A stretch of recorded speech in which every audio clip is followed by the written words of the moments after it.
Isbet. Et vous? Il gagne avec un Isbet. Et vous? Il gagne avec un Isbet. Et vous? Un Isbet. Bookmaker Company.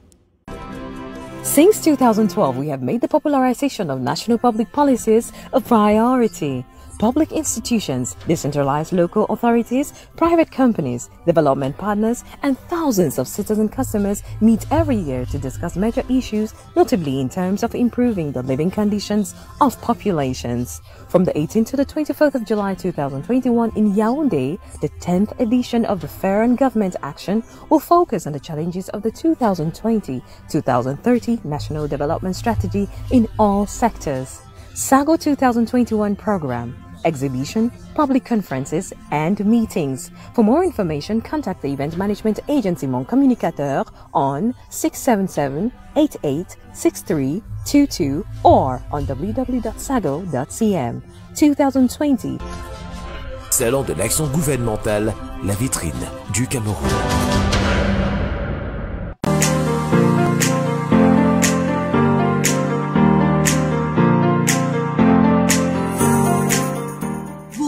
De vous déplacer en toute sécurité et dans le confort partout au Cameroun, Polycom Voyage et Tourisme réalise ce rêve en vous offrant sa gamme de véhicules de toutes marques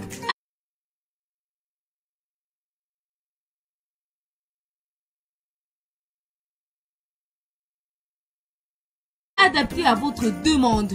Berline, 4x4, bus, Yas. Équipés de GPS, des chauffeurs expérimentés, Polycom vous offre des prestations au meilleur rapport qualité-prix. Polycom Voyage et Tourisme est situé au quartier Vogada, face Mirador Hôtel. Réservez dès maintenant votre véhicule au plus 237 222 229 790.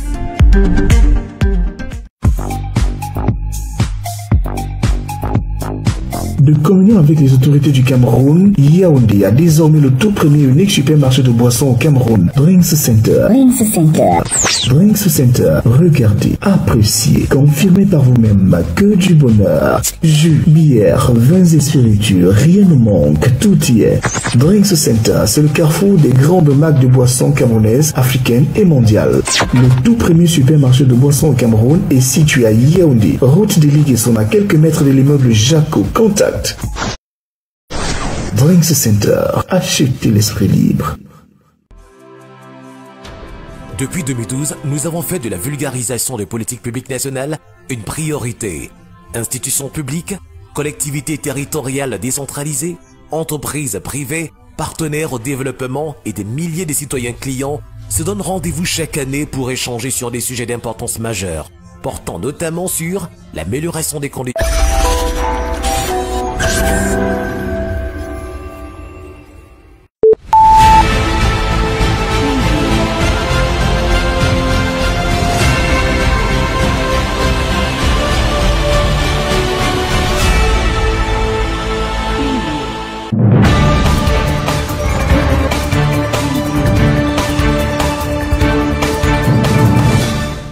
Bonsoir à tous, mesdames, messieurs, bienvenue à cette édition du Grand Journal sur votre chaîne d'information B-News One. D'abord, les titres de cette édition. Enseignement supérieur, les enseignants ne décolèrent pas. Le syndicat national des enseignants du supérieur, en abrégé SINES, a décidé de reconduire ce lundi son mot d'ordre de grève. Il avait été suspendu il y a quelques jours. Raison évoquée cette fois-ci, le non-achèvement du paiement de la location spéciale pour la modernisation à la recherche. Nous sommes allés voir l'impact de cette grève à l'université de Yaoundé 1. Assure également dans cette édition du journal la réaction du ministère de l'Enseignement supérieur à travers la voix de sa cellule de communication, le docteur Jean-Paul Bia, le professeur Jean-Paul Bia. Et donc notre invité ce soir, c'est le chef cellule de la communication du ministère de l'Enseignement supérieur. C'est officiel, il n'y aura pas de défilé de 11 février cette année. La mesure prise par le ministre de la Jeunesse et de l'Éducation civique pour freiner la propagation du coronavirus vient modifier les plans initiaux des établissements primaires et secondaires. Surtout, quelle option reste-t-il à ces derniers en lieu et place de la parade qui vient souvent être le point culminant de la onzaine de la jeunesse? Vous verrez comment les établissements s'organisent pour marquer à leur manière cette 55e édition. Et puis à l'étranger, alors que les premières doses du vaccin AstraZeneca sont arrivées en Afrique du Sud la semaine dernière, le gouvernement a décidé de suspendre sa campagne de vaccination. Une étude locale aurait montré que le vaccin est inefficace sur la souche qui est donc découverte dans ce pays. Nous ferons le point de la situation dans cette édition du journal. Voilà pour le sommaire. Le détail, c'est à suivre dans un instant.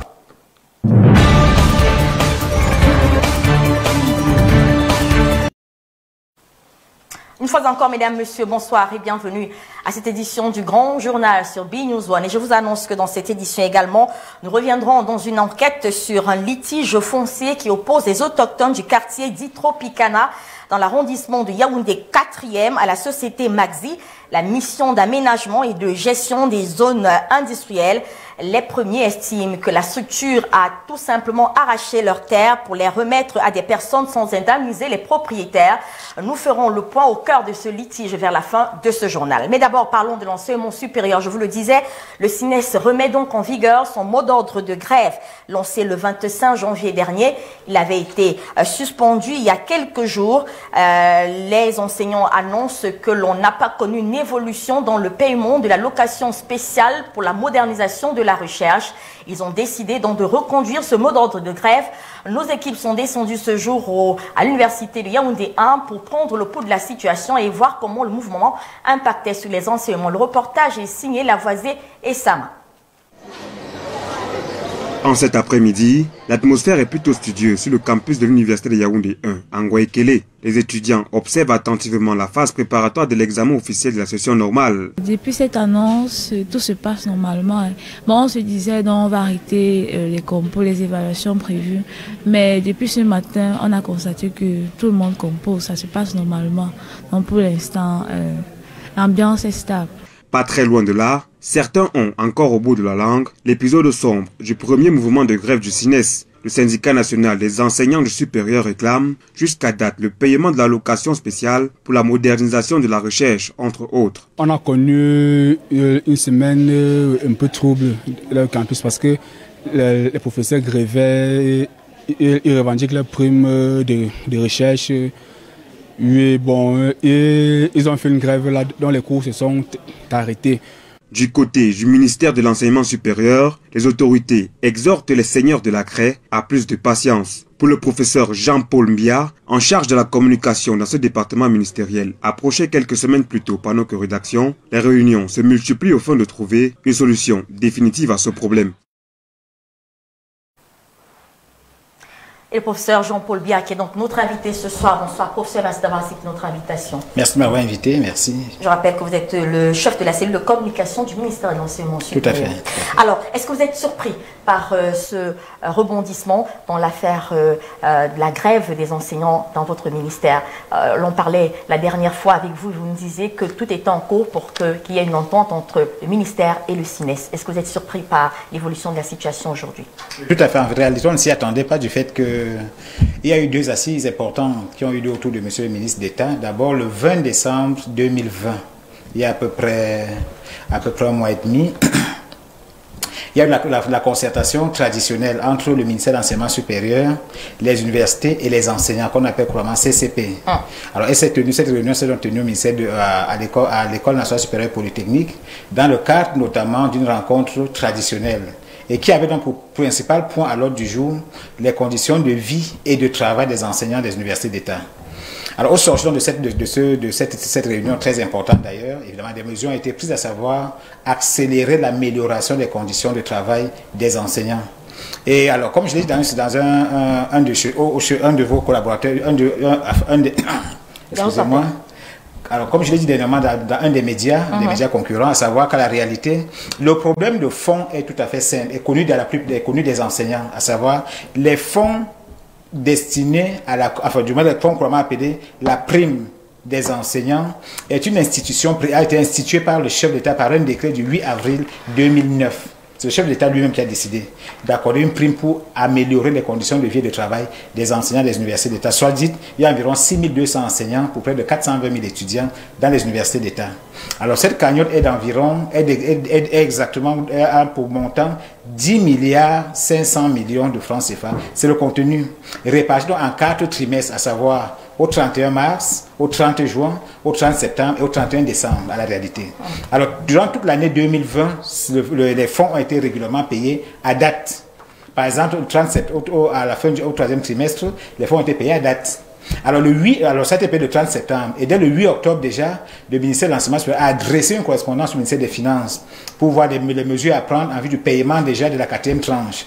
Et ça a relativement traîné du fait qu'effectivement, il y avait donc quelques arbitrages, parce qu'il y a ce qu'on appelle au ministère des Finances les arbitrages de souveraineté. Donc, évidemment, c'est le bon vouloir, c'est-à-dire en fonction des urgences, des impératifs de la souveraineté d'État, on choisit de payer telle prime et non telle autre prime, tout simplement. Alors, d'après les informations qui ont été rendues publiques par le CINES, justement, les paiements ont commencé, mais à ce jour, près de 2000 enseignants restent sans avoir reçu leur allocation. Est-ce que cela ne traduit pas un dysfonctionnement, justement, dans le processus de paiement de ces derniers? Tu ne peux pas parler de dysfonction, parce que les fonds, comme je vous l'ai dit, sont domiciliés au ministère des Finances.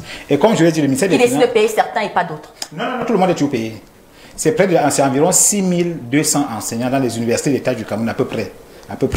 Alors, ces fonds, c'est 10,5 milliards de francs CFA répartis en 4 trimestres, c'est-à-dire à peu près dans les 2 milliards et poussières pour chaque trimestre. Et c'est régulièrement payé, ça a toujours été le cas. Alors, un syndicaliste nous a demandé tout récemment au ministère de l'Enseignement supérieur, pourquoi est-ce que ça fait problème quand il s'agit des enseignants du supérieur? Ailleurs, il n'y a pas de problème. Et comme je vous l'ai dit, effectivement, les fonds ne sont pas domiciliés au ministère de l'Enseignement supérieur, ils sont domiciliés au ministère des Finances. Et il y a toute une série de procédures administratives qui aboutissent donc, effectivement, à ce que ces fonds puissent être débloqués. Il y a à peine 4 jours, le ministre d'État a reçu la délégation du CINES, conduite par le secrétaire général et des membres d'État, environ 7 personnes, au cours d'un entretien qui a duré près de 3 heures de temps.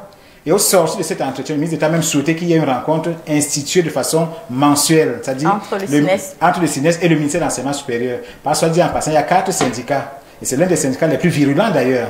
Mais maintenant, on leur a au moins reproché ce qu'on appelle l'éthique en matière, notamment dans le domaine de l'enseignement supérieur. Alors, vous envoyez un préavis de grève le 15 et vous voulez engager une grève 4 ou 5 jours après. C'est un peu trop brusque. Laissez au moins à l'autorité souveraine le temps de s'organiser pour voir comment régler cette Vous reconnaissez quand même qu'à ce jour, tous les enseignants n'ont pas encore reçu? Non, tous n'ont pas reçu jusqu'à ce jour. En réalité, c'est comme je vous dis, c'est de A à Z. Et le paiement se suit jour après jour, on paye jour après jour.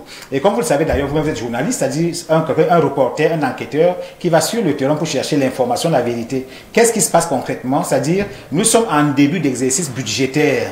Il faut maintenant trouver un moment pour pouvoir renflouer les caisses de l'État afin de satisfaire aux doléances qui se posent. C'est de ça qu'il s'agit à peu près. Alors, à côté de cette allocation spéciale, le CINES revendique de façon globale l'amélioration des conditions de travail des enseignants. Jusque-là, qu'est-ce qui a été fait après la rencontre avec le patron de ce département ministériel? Après la rencontre avec le ministre d'État, une mesure première a été prise, à savoir qu'à la réalité, à la date du 31 mars, comme par le passé, effectivement, la prime sera payée à date. C'est la première chose. Mais la mesure la plus importante, parce qu'en réalité, le CINES portait également dans son portefeuille une autre revendication, à savoir la dette académique.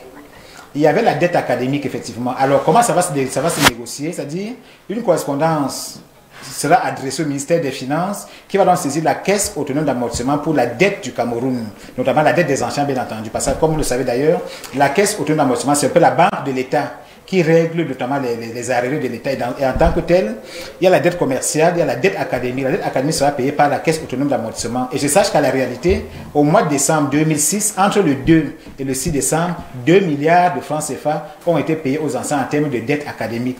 Et actuellement ces fonds sont aujourd'hui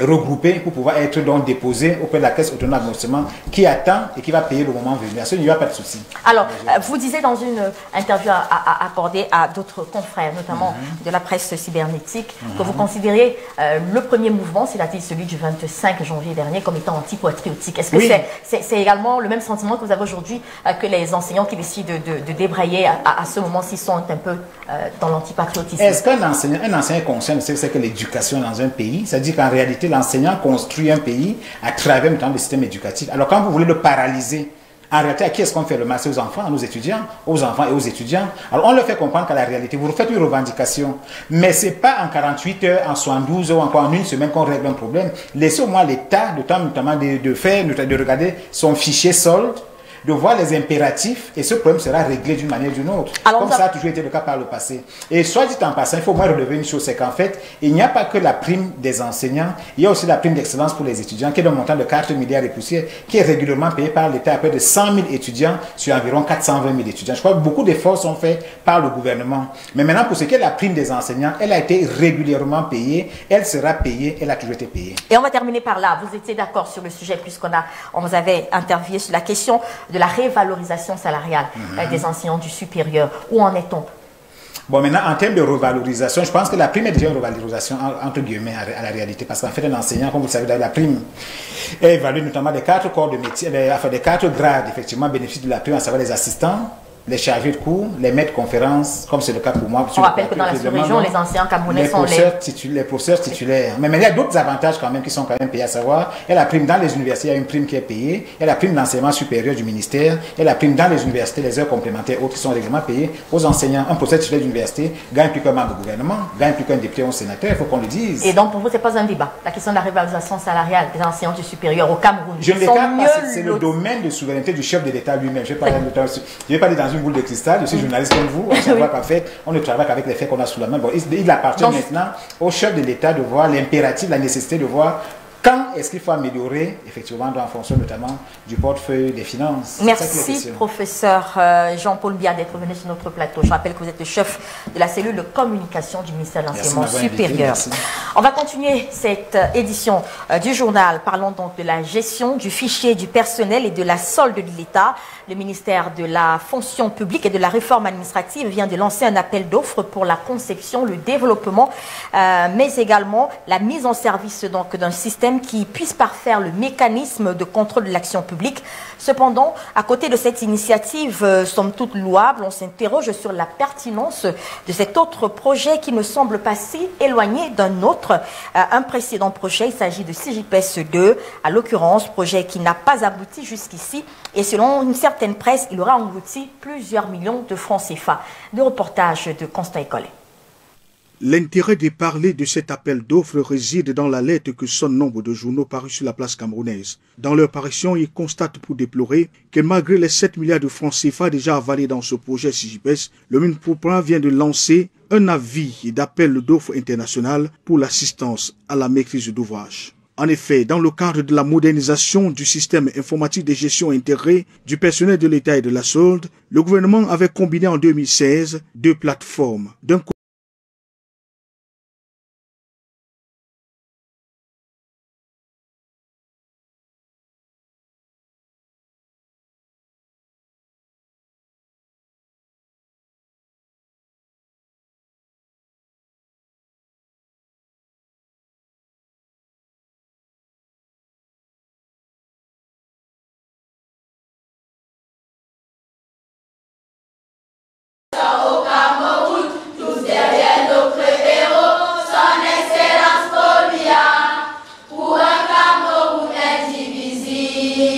Comme un panneau stop, la note du ministre de la Jeunesse du 5 février dernier est venue mettre fin aux préparatifs du défilé du 11 février 2021. Mais ce communiqué, loin de mettre fin aux activités rythmant la onzaine de la jeunesse, en aménage plutôt la célébration dans un contexte marqué par la Covid-19.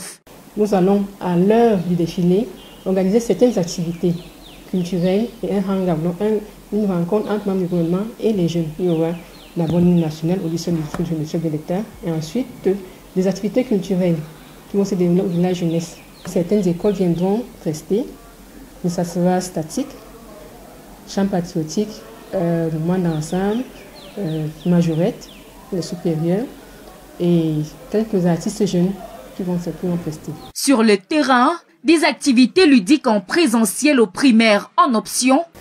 Les enfants feront dans les salles de classe les sketchs, les matchs des incollables, des récits en français et en anglais. Et après, ils se partageront un bout de pain. Et un respect scrupuleux de la mesure ministérielle au secondaire. Nous n'allons pas inviter, n'est-ce pas, que ce soit d'autres établissements ou d'autres élèves comme nous le faisions auparavant. Le jour du défilé, ils vont rester à la maison. personnes, on n'a pas d'activité ce jour. Au public comme au privé, ils devront compter sur un invité surprise cette année, la technologie. Ce sera donc visioconférence pour les 10 régions qui seront interconnectées pour les hangouts. Étant donné qu'on ne pouvait pas réunir un grand nombre de jeunes, ils seront connectés dans chacun dans sa région pour poser des questions aux membres du gouvernement qui vont répondre à ces questions. Ce nouveau concept augure donc une belle fête, même s'il faudra faire l'impasse sur la parade. Et l'on suivi, c'était donc là les alternatives que proposent les établissements scolaires et secondaires après l'annulation de la grande parade du 11 février, marquant donc la 55e édition de la fête de la jeunesse. Et toujours en rapport avec la célébration de cette édition de la fête de la jeunesse, notons l'organisation ce jour à Yaoundé de cette conférence débat sous le thème « La place des jeunes dans la mise en œuvre de la stratégie nationale de développement 2020-2030 à l'initiative du SAGO, le salon de l'action gouvernementale. Entendez donc que les participants ont été sensibilisés sur les politiques publiques pour prendre efficacement part dans la contribution de Cameroun de demain. Le point avec Laetitia de Milan. Ils sont l'avenir du pays et représentent 60% de sa population. La jeunesse camerounaise, un atout majeur, facteur de croissance pour le pays. Le Cameroun s'apprête à célébrer ce 11 février la 55e fête de la jeunesse. Dans cette mouvance, le Salon de l'action gouvernementale, qui est une plateforme de promotion et d'appropriation des politiques publiques, marque un temps d'arrêt pour s'interroger sur la place qu'occupent réellement les jeunes dans le processus de développement. Il s'agit de la semaine de la jeunesse. Nous avons jugé nécessaire de parler à notre public cible, qui est la jeunesse, parce que la stratégie nationale de développement, comme vous le savez bien, s'inscrit dans le cadre de la prospective. Et qui dit prospective, il s'agit de jeunesse. Dans son discours à la nation le 31 décembre 2020, le président de la République du Cameroun a annoncé le lancement de la stratégie nationale de développement. Et pour la mise en œuvre effective de cette stratégie nationale, les jeunes doivent se considérer comme des acteurs de premier ordre, éviter d'être considérés comme des bénéficiaires des programmes et jouer un rôle essentiel dans le processus de développement à travers la SND 2030 mise sur pied par le gouvernement. Dans la stratégie nationale de développement SND 30, les axes majeurs, n'est-ce pas, c'est dans le secteur social, dans l'éducation, la santé et les services sociaux de base. On comprend bien que toutes les actions qui sont prévues sont en direction des jeunes. Suscitant la jeunesse et l'innovation afin de contribuer efficacement au développement du Cameroun, tel est l'objectif de la conférence organisée ce 8 février par le SAGO sous le thème « La place des jeunes dans la mise en œuvre de la stratégie nationale de développement 2020-2030 dans le pays ». À présent, l'enquête de ce soir, je vous le disais en ouverture de ce journal, elle nous conduit au cœur d'un litige foncier qui oppose des autochtones du quartier Tropicana dans le 4e arrondissement de la ville de Yaoundé à la société Maxi, la mission d'aménagement et de gestion des zones industrielles. Les autochtones estiment avoir été expropriés de leurs terres par la structure qui a redistribué ces terres à d'autres personnes sans en indemniser les propriétaires. Une situation qui crée une vive polémique sur le site Kérilé. Des précisions dans cette enquête que signent ce soir Innocent Obama et Ambroise Awana. Florent Mathieu Atangana, que nous rencontrons vendredi dernier, n'a pas une mine heureuse. Désemparé, il ne sait même plus à quel sens se vouer. 2 décennies déjà, dit-il, tente de voir clair sur une situation d'une parcelle de terrain aujourd'hui l'objet d'un litige au quartier Tropicana à Yaoundé. Selon ses déclarations, tout commence dans les années 1975, lorsqu'un certain Étienne Bédé, de la grande famille Endo Motsogo, entreprend l'immatriculation d'un terrain de presque 4 hectares de superficie. Il réussit à obtenir un arrêté préfectoral pour le bornage du dit terrain. En 1985, la création de la Maxi fait de cet espace une zone industrielle. Les équipes de la structure font une descente sur le site pour le recensement des ayants droit. La grande famille Endo Motsogo, regroupée en 5 sous-familles, va s'inscrire sur les listes. Mais chose curieuse, au cours des expropriations, ne va voir aucun de leurs noms apparaître au journal officiel. Nous avions eu une cacaolière, des arbres fruitiers avec tout ce qu'il y avait, une maison. Mais malheureusement, ce qu'on a constaté, lorsque des équipes qui sont passées sur le terrain pour le recensement des populations, nous nous sommes inscrits, les membres de la famille se sont inscrits, mais curieusement, lors des indemnisations, aucun nom n'est sorti. Même les cultures recensées sur la parcelle ne sont pas payées. Lorsque vous voyez même la fiche d'indemnisation, les cultures n'ont jamais été payées. La grande surprise générale sera lorsqu'un colonel du nom de Chingafor, aujourd'hui à la retraite, brandit un document d'une convention signée avec la Marzi, faisant de lui propriétaire du terrain. Nous sommes en 1997. 18 ans plus tard, c'est-à-dire 2015, le terrain n'est toujours pas mis en valeur par le colonel. Malgré les attentes de la famille, plusieurs démarches sont entreprises mais restent infructueuses. La Marzi ne peut pas nous dire quelque chose de sérieux. La Marzi nous dit si nous voulons nous plaindre qu'on a chez le ministre des Domaines. Qu'ils ont acquis, ils sont là par décret présidentiel, c'est l'État qui les a donné ce terrain pour le gérer. Et on ne sait pas. Rendu à la mission d'aménagement et de gestion des zones industrielles, pour en savoir un peu plus, le directeur des affaires judiciaires se veut clair à ce sujet. Si se retrouve ici, ce n'est pas par hasard. Oui, à la suite d'un décret en 1985, on exproprie les populations dans cette zone pour créer une zone industrielle. Ouais. C'est une procédure qui est très longue, qui commence par une DUP et qui est dirigée par un préfet. Toute une grande commission. On inventorie les biens, on les expertise et on les évalue et on indemnise les populations. Quand vous me dites qu'il y a des populations qui s'estiment lésées, bon, dans le décret, il y a le décret d'indemnisation qui reçoit la liste de tous ceux qui sont indemnisés avec les montants qu'ils ont perçus. Maintenant, si une personne s'estime lésée, estime qu'elle n'a pas reçu, qu'elle a été oubliée dans la procédure d'indemnisation, la loi dit qu'elle ne peut pas retenir le terrain parce que le décret a été signé. Mais elle peut se faire identifier au MINCAF et apporter des justificatifs et le dossier peut se rattraper à ce niveau. Donc on peut vérifier qu'elle appartient effectivement à cette communauté et à ce moment, si tout est mis en ordre, ce dossier aboutit au MINFI pour une indemnisation. La parcelle querellée fait l'objet de nombreuses conventions octroyées par la Marzi à Printemps. C'est une structure organisée. Mission d'aménagement et de gestion de zones industrielles. Nous avons des terres que nous attribuons à ceux qui en font la demande pour ériger des entreprises, créer des emplois, payer les impôts, créer la richesse. IBC, l'établissement IBC de Chingafor, a fait la demande à la Marzi dans les années 96 et puis en 97, il a eu une parcelle. Il a une parcelle. Je crois que son activité c'était industrie, il devait faire de menuiserie métallique et du bois. Je crois que c'était son activité. Bon, en 2021, vous avez été sur la parcelle, vous avez vu quelque chose, il n'a rien fait. Et à la Marzi, les conventions sont tellement bien structurées, il y a des délais. Une fois que vous avez la convention, vous êtes pris en facturation 6 mois après.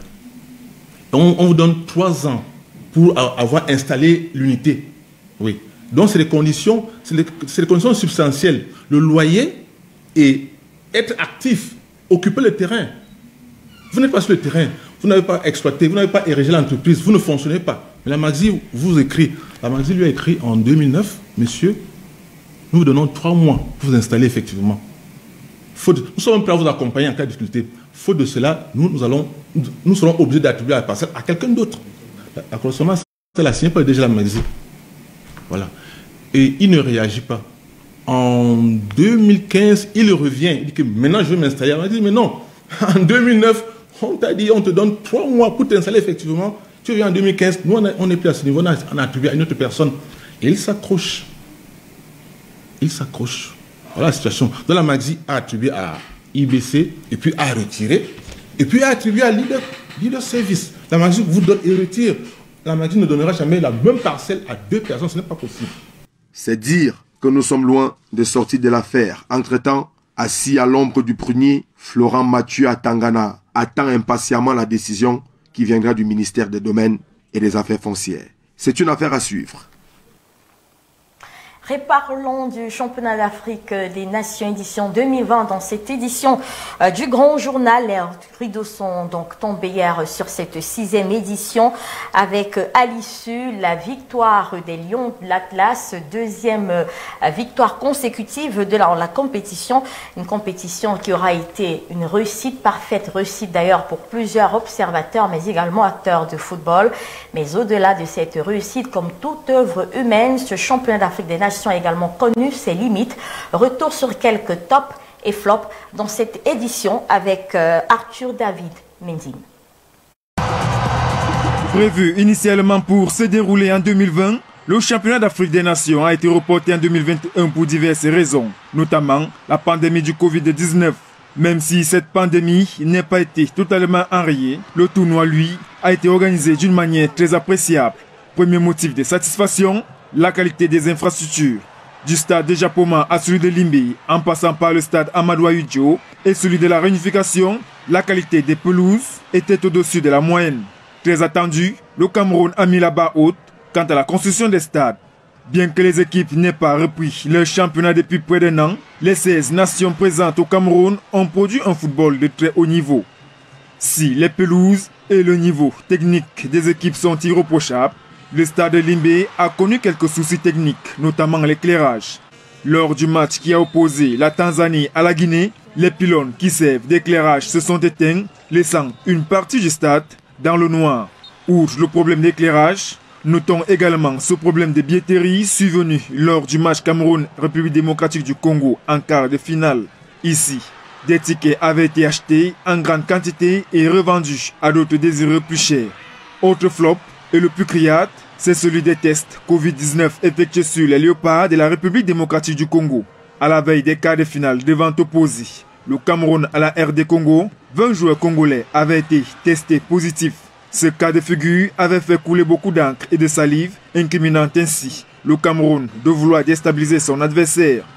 Après 3 semaines de compétition, le championnat d'Afrique des Nations Cameroun 2020 s'est clôturé par la victoire du Maroc 2-0 face au Mali. Le Maroc succède ainsi à lui-même après l'édition 2018 au Maroc.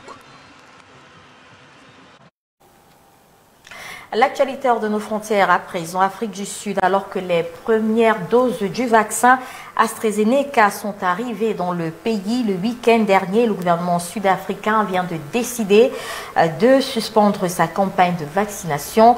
Une étude locale menée auprès de 2000 volontaires aurait montré l'inefficacité du produit sur le variant découvert dans le pays. Les autorités sud-africaines ont décidé de revoir la stratégie vaccinale de tout le pays. On fait le point dans cet élément que signe Audrey Pomme. C'est un revers pour le gouvernement sud-africain qui suspend le démarrage de sa campagne de vaccination.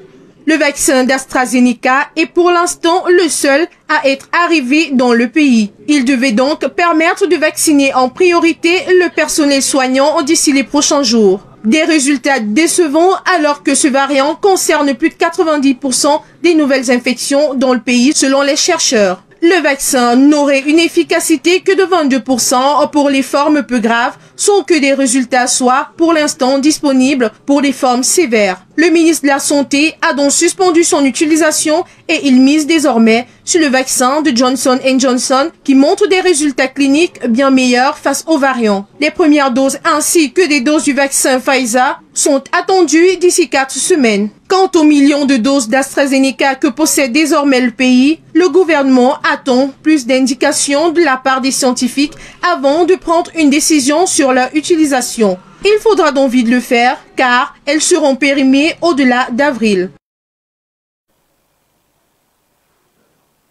Et puis en République démocratique du Congo, le virus Ebola signe son retour. Le ministre de la Santé du pays l'a annoncé hier dimanche à la télévision nationale congolaise. La résurgence de la maladie est effective. Le premier cas est celui d'une patiente, une cultivatrice qui est décédée des suites du virus à l'est du pays. On en parle dans ce reportage de Delphine Assiga.